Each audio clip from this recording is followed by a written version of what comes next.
The double screw vise, or more recently the Moxon vise, has been a staple to workshops for at least 350 years and are used primarily for making joints. Simple vices can be made out of a few pieces of stock and very few tools. If you'd like instructions to build the simpler model, I have a link in the description for this one. In this video, we're going to make an advanced version that I've designed. Besides just being able to work on the end grain of stock, this one allows you to work on the face as well as joint glue-ups like a giant corner clamp. With a second vise on the top, you're able to work hands-free on a full joint, which is especially useful if you're doing dowel joints. While most Moxon vices require you to spin knobs or handles, I've created a mechanism on this that allows you to quickly slide the handles in before adding a quick turn to lock it. The full plans are free and can be found in the description, which will take you to my website where you'll find diagrams, tools, and materials used. For history of the double screw vise, I've also got a link to some research I've done for this magnificent device. Let's get started. Right here, I've got the majority of all the boards that you're going to need to make this project. All of the materials will be on the website, so make sure that you go there. The website is going to be in the description down below. But let's go ahead and get started. On the website, in the materials section, off to the right, you're going to see names for each piece of stock and the identification that I give to it. Right now, we're going to be working on the body, which is the first two boards. I'm only going to be using one of the boards right now. We're going to start off by drawing a line that's 3.5 inches away from the edge. So we'll go 3.5 inches here. Flip it, and then go 3.5 inches again. Now we'll draw a cross mark at 2 inches. These two spots are where the threaded rods will go in. I'm going to make another mark at 3 inches right off of the edge over here, as well as on this side. I'll set this to 4 inches, and I'm going to do it again. Now I'm going to mark over 14 inches from both sides again. And this is going to be on the opposite side of the last 4 marks that we made. So 14 inches in, and then we're going to go to 18 inches in. So we look like that. I'm going to be notching these out at 1/4 inch, which is why we've made these marks. And these are going to be for the carriage bolts later on. Unfortunately, the carriage bolts are going to cut into that area just a little bit, and we just want to cut that out to make sure that they don't interfere later on. On this edge, I want to go in 1 inch. So I'm going to go right here, and then I'm going to use a square to draw my lines. And for me, again, this might not be what you choose to do, but for me, this is going to fit inside of my dog hole. I'll have a square piece of block that fits in this, and then I'll put a hole in that, which will fit into my dog hole. If you don't want to do it this way, you don't have to do it this way. You can add another block to the back side of this and then just use clamps on the outside. That'll work fine. We want to glue these two pieces together, but we don't really need to notch the second piece here. So we're just going to notch the first piece on the top. I'm going to cut these out with a table saw so that, again, my carriage bolt's not going to have a problem later on. I've set my blade at 1/4 inch above the top of the surface here. And like I said, I'm just going to nibble out this little section right here. As you can see, I've got a little mistake here. I set my blade at the wrong height, but we're going to move on. It really doesn't matter that much. We'll go ahead and glue these together now.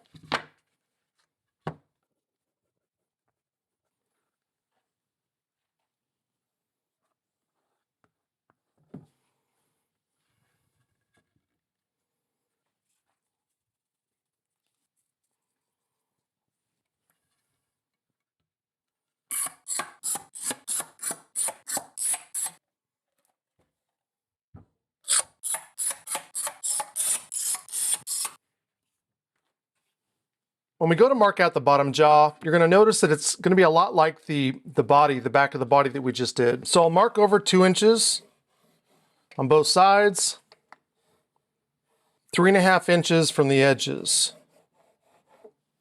We'll drill our holes out at 5/8, which will of course accept our 5/8 bolts. Before we go to the drill press, we're going to attach the top jaw to the bottom jaw so that we can drill these out at the same time. I've got some double-sided tape. I'll put this directly underneath my other one. Make sure that the back is lined up really well. We'll take this over now and we'll drill it out at 5/8.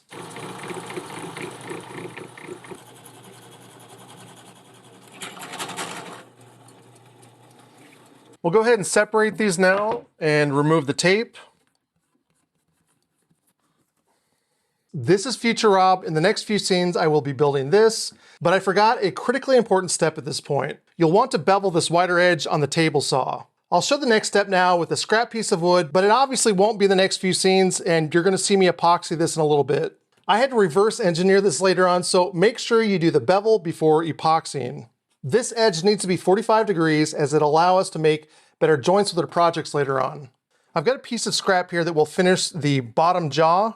As you can see, I've got my top right here. This is going to be the top that I'll have on the double screw vise. My two holes are right here, and you can see that the wider distance is what we're looking for. That edge is what we want to modify.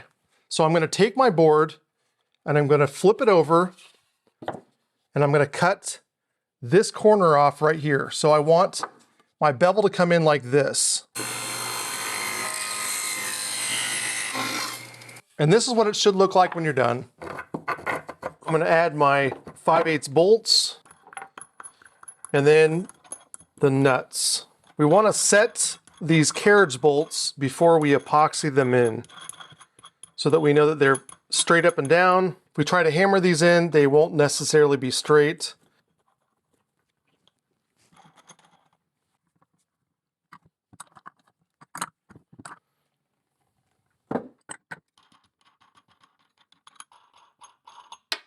Just add a little bit of epoxy to the bottom side here.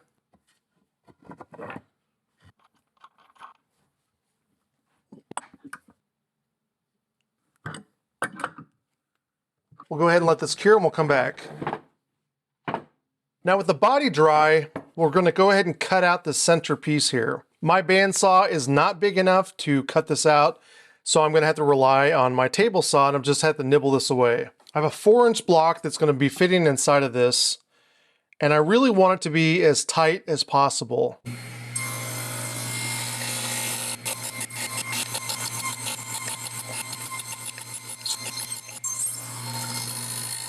Go ahead now and check to see if our cutout fits, and it's perfect. So now we're ready to move on to drilling out our holes. We will be adding the front and back jaw at this point. Make sure that the back jaw is on top and that the body will go on top of that. Through the body and the back jaw, I'll be using a 5/8 spade bit. And I'll go ahead and allow it to go through the body as well as the back jaw. And then it's just gonna make a little mark on my front jaw. And the reason I'm gonna do that is that my front jaw is gonna have a bigger hole in it. So we want to mark it, but obviously not drill all the way through. So again, I'm gonna use some double-sided tape. Grab a clamp and just give it a good squeeze where the tape is. You'd be surprised by how strong even the weakest double-sided tape can be.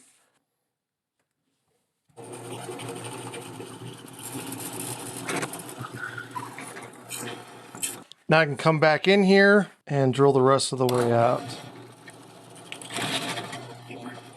I've switched to a 15/16 spade bit and I'll go ahead and drill out the front jaw now.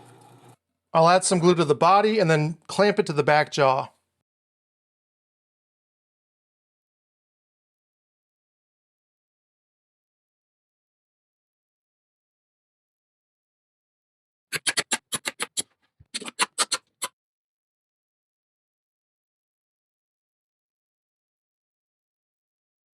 In a little bit, we will be gluing the top on, but we really need to decide right now how you're going to attach the front jaw. There's a couple ways to do it, and in my last video, I just ran a bolt through like I did the upper jaw, set it by pulling it closed and then adding epoxy on the back side. This is the easy way to do it. You'll want to use at least an 8-inch carriage bolt, but this works. But when I made this, I had the idea that I wanted to use handles instead, which would slide in and then you turn them to close the clamp jaws. If you want to do it like this, which I think is going to be a little bit of a challenge, then I'm going to show you in this next step. It will involve using a pattern. This is a laser engraved pattern that I created, but you definitely don't have to use a laser engraver. I've got all the dimensions. Use a piece of graph paper and you can just draw this thing out. The dimensions will be in a PDF file, which will be right next to the materials and tools used in the top on my website. If you don't like to do anything with metal and you don't want to spend the money on this, again, the best option is to just replicate this onto your base. It means you'll have to make 4 knobs that will work all together with this. If you do choose that you want to do it that way, just go ahead and skip this chapter, go to the next one, where we actually glue the top part on. If you're deciding to do this all in graph paper, you're actually far better off than I am, as you can take your punch, put it on the paper, and then transfer the mark through to the steel. If you do it this way, just make sure that your punch barely sticks through. I drilled all these holes out. It just barely goes through. The piece of steel that I'm going to use is 3/16. It is worth noting that you will need 2 of these altogether. One for the left, one for the right. Those are my 5 marks right there. One thing that you'll need to buy is a tap and die set, but I'll put a link to this on my website. In case you don't want to buy the pack, this is a 17/32 bit, and I'm going to use that to drill out the center. To drill out the other 4 holes, you're going to use an 11/64 bit. The 2 top holes here are going to use a 5/16 bit, about halfway in, which will allow us to countersink some machine screws into the steel.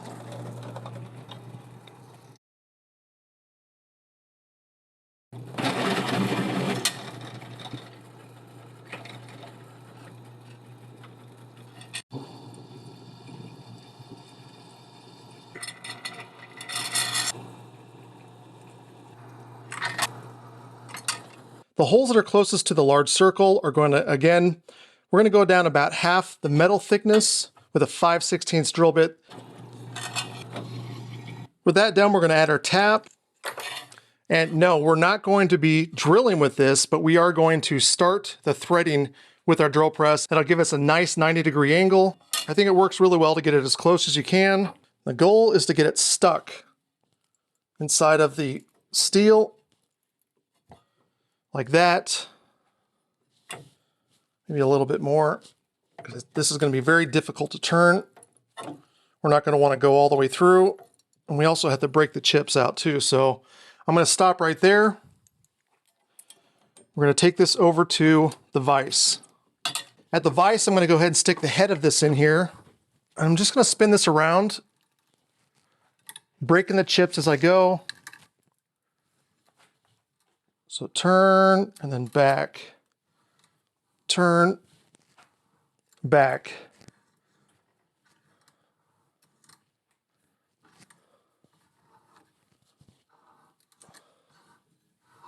This is also why it's probably a lot better to use a full piece and to not cut it in half. This gives you a lot more leverage to turn this.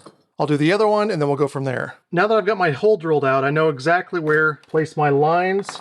I've gone 5/8 up on this edge. I've drawn a line down the center. I'm just going to draw a line down to that 5/8 mark like I did on the other side. And we're going to cut this out, we're going to cut this out, and we're going to cut this and this.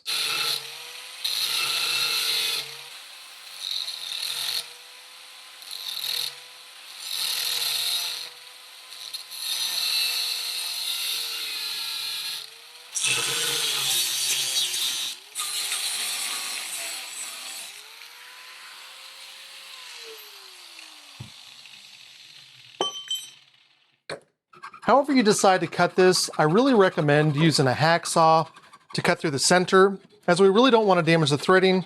We want to preserve it as best as we can. I think that a hacksaw is a much thinner blade than using a cutoff disc. This is the finished product right here. It's a good idea to round the ends. I mean, this is what you're going to be grabbing onto every time. You'll really appreciate having those edges rounded. I'm going to take 2 number 8 by 32s. These are 3/4 of an inch long. I'll thread it through, and again with that hollow side that we made, we'll put a washer on the other side and then a nut. Now you might want to use thread locker. It's a good idea. I might even do it later on, as you obviously don't want this to open up. It's also a good idea before I get started to put some T9 bow shield on this, or just even some kind of wax that will prevent this from rusting. Now those are done. I'll take the base now, and these are going to fit on the ends just like this, where you'll be able to open and close them from the edge. We want a threaded rod that we can put in here. This will just keep it in place so we can work on this. The next thing that we want to do is to get this to the shape that it was before we cut it. We want to make sure that this is parallel to the edge, but that's it right there. That's the way it should look. We'll take our screws, and these screws are too small for the holes. So I want to put it as close to the edge on either side as I can. Just be careful that you don't move it. And then I'm just going to take a hammer and make a mark. I'll do that with the other side as well. Just really make that a little bit more noticeable. And I'm going to drill these out at 1/8 of an inch. I'll go ahead and put everything back. I'm going to add some washers to my screws, and then I'm going to use a screwdriver to put it in. We don't want it to be really tight. We do want to be able to move these without too much of a struggle. Now, if you find that they're not closing very well, these points can be ground down a little bit. Now we'll add our spring, and we'll use another nut on the top. Once everything's put together, using some light thread locker is a good idea. You obviously don't want these to come off. And that works pretty good. I can take this in and out, no problem. But it doesn't work really well yet. And the reason for that is that when I go to open this up, you can see that I can't pull this out. And that's because this can shift. So we want this to stay open at a certain place. What we're going to do is we're going to open this all the way up like that. We're going to use vice grips to keep it open. Perfect spot here. Comes in and out, does really well. I want to add a couple screws right along the edge. So when I open it up, it'll make sure that it keeps it centered so this can come out. Make sure that's centered just right. Take my screw here and I'm just going to put it right on the edge. Take my hammer and then one on the exact opposite side.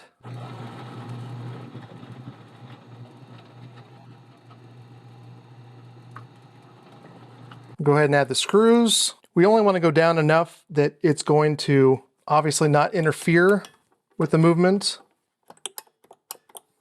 When I put the threaded rod in, and then as you spin this, it'll actually lock in place. And that's pretty much it for this. It's very easy. It does take a few tools, but it works. If you are planning on making a handle like I have here, I've got a separate video showing how to do this, but I'm going to make one really quickly here for you using a 2x4. The length that I've got here is 9 inches, and we're going to set our fence to 2 1/4 inches away from the blade. Now we'll set our blade so that it's 1/8 inch away from the blade. We'll set our blade so that it's 5/16 away from the tabletop. And we want to find the approximate center. And that looks like it's about the center right there. I'm going to run it through one way, flip it, and then run it through the other way.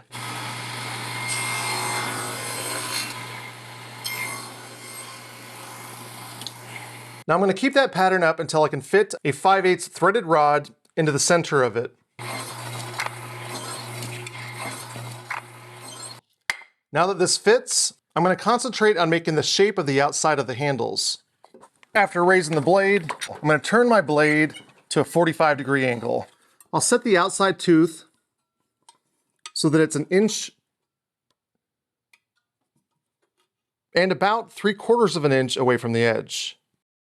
With my groove side up, I'm just going to run it through one way, flip it, and then run it through the other way. Now this is the shape that you're going to be left with.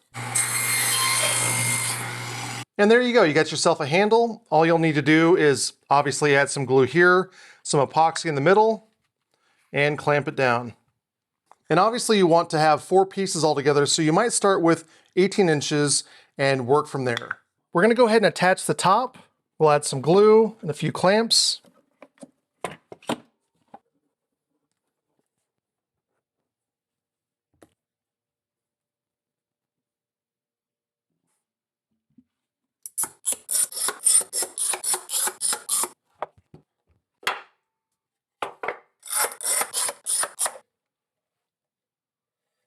In this step, we'll go ahead and finish the jaws, both the front and the top. One of the first things that I want to do is add a tracker runner to the inside jaw on both sections. This has a very grippy surface. I've used it for lots of different things. I'm really happy with how well it grips onto things. And you've got the carpet stuff on the other side that will attach to the wood by using Mod Podge. Both jaws are going to get that. The larger of the jaws is going to get my conduit pieces. And then later on, we're going to cut these out so that it slides on the back of the vise. Go ahead and mix up a little bit of epoxy. I'll use a little bit of vinegar on this just to get any kind of oil that might be on it off. Any kind of dirt. And we'll be careful not to touch it again. I'm just going to go ahead and roll it in it. Why not?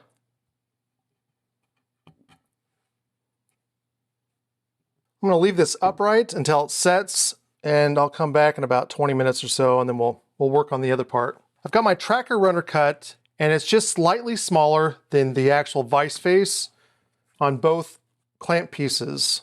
I'm going to use some Mod Podge on the top of this, and before you start, you really want to make sure that you have your face side up, the side that you want to attach this to. Have everything ready. I'm just going to spread this Mod Podge. It doesn't have to be really thick.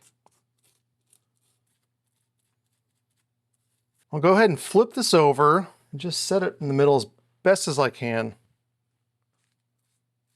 I'll flip this one over. You will want to go back and clamp everything again because things will move around.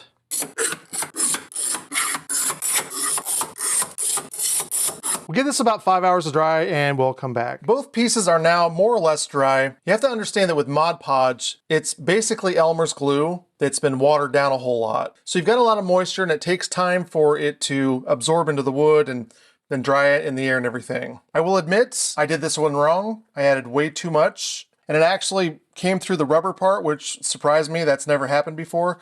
So make sure that you don't put too much on, that it's going to be sopping wet and come through the bottom. My second one is definitely done. And the only thing I need to do to finish this is to cut the holes out again. Just using a razor blade here. And that's it. It's still a little damp, so I'm going to be careful with this. Of course, when you take the backing off of this out of the clamps, it's still not going to be dry. So give it some time to dry. With the smaller one, we're going to do something just a little bit different. I'm going to take my square and come to the narrow side here. I'm going to put the square right on the end, or maybe even a little bit over. I'm going to mark that out. Well, think about the way that our bandsaw works. If I've got my bandsaw in front of me like this, then this should be easy to cut. Obviously, this side won't work because of the limit of my bandsaw. So what I'm going to do is I'm going to transfer this mark to the other side. I've got a little sacrificial sled here, and I'll go ahead and just cut these out.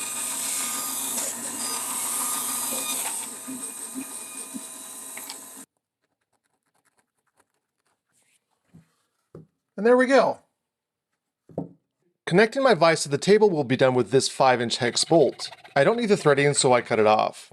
It needs to be cleaned off so that it's smooth at the cut line and it should slide in easily. My block of wood is 4 inches by 4 inches. My dog hole is 2.5 inches away from the edge. I want to create some marks on my block that will coincide with the hole on my table. So first I want to measure up 2.5 inches and draw a line. So this line is the distance the hole is away from the edge. I'll measure over now 2 inches, which is the half of the block. I'm going to draw another line. If everything were perfect, I should be able to line this up, stick this on, drill a hole out, and be good. But it doesn't always work that way. So what I'm going to do is I'm actually going to move up about 1/4 inch. So right about there. And I'm going to draw a line again. And this is the line I'm going to work on right here, and you'll see why later on. Right now I want to drill this out at 3/4 inch, which is the size of my bolt. If we put this in here,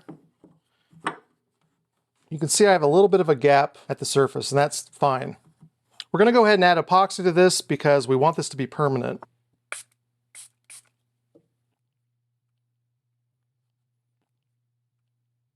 I think I'll flip this so the pencil side is down. Go ahead and add it. I'll give this some time to cure before we come back. I drilled 4 1/8-inch holes.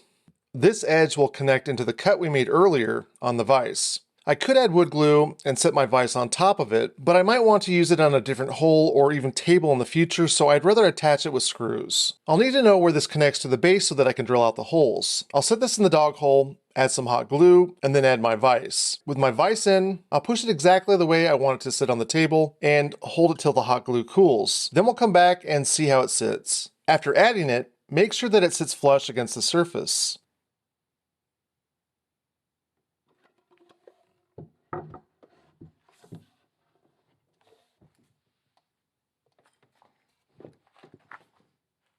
That should be good.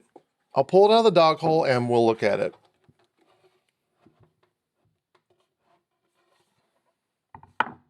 Looking at this, I've noticed a couple things. First of all, the block sits flush with the vise. I added the space earlier in case it was slightly off, but it looks good on mine. Since it is square and there doesn't seem to be any gap under the block, I can drill out my holes and add screws now. If yours isn't square, you'll want to shim the underside of the block into position before adding screws. The second thing I noticed is that this line of pilot holes isn't going to work when adding screws. These couple should be fine, but I can always drill and add more screws later. Since we are drilling hardwood, all holes must be drilled out to prevent splitting when we add our screws.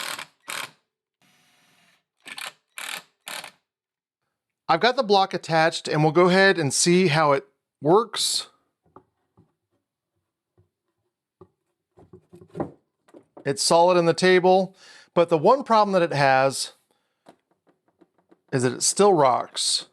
This is obviously going to be a problem if we're cutting something and we don't want the entire thing to move.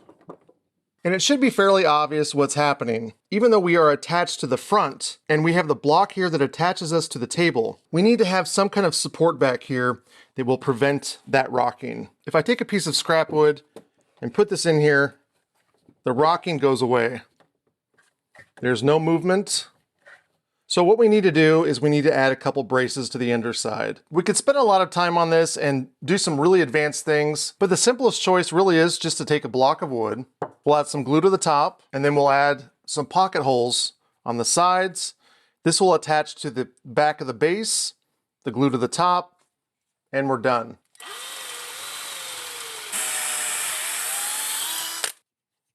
I've made a mark at 8 inches on both sides. And I'll wait till a little bit later before I add the screws. I've got my screws now, but before I actually go to screw this in, it's a good idea to check to see if there's any kind of gap. And with this, there is a gap, which is why I waited for the glue to dry before I attach this. So I'm just gonna shove this in as far as I can before adding the screws.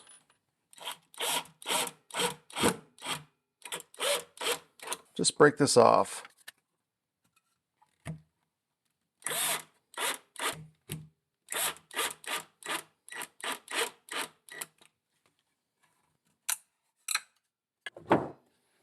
And that's perfect. No flexing, no movement, and it's really easy to put on.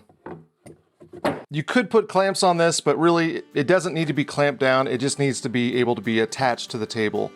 And this does it. One thing that I haven't shown in this video is how to make the knobs which go on the top. But in my last simple double screw vise, I show how to make this simple handle. Really, with this video being as long as it is, I'll just give you a link below that will give you an exact time to when these pop up so that you can just watch the knob part. Thank you so much for watching, and if you've made it to the end, it really means so much to me. Do me a big favor and leave a comment below.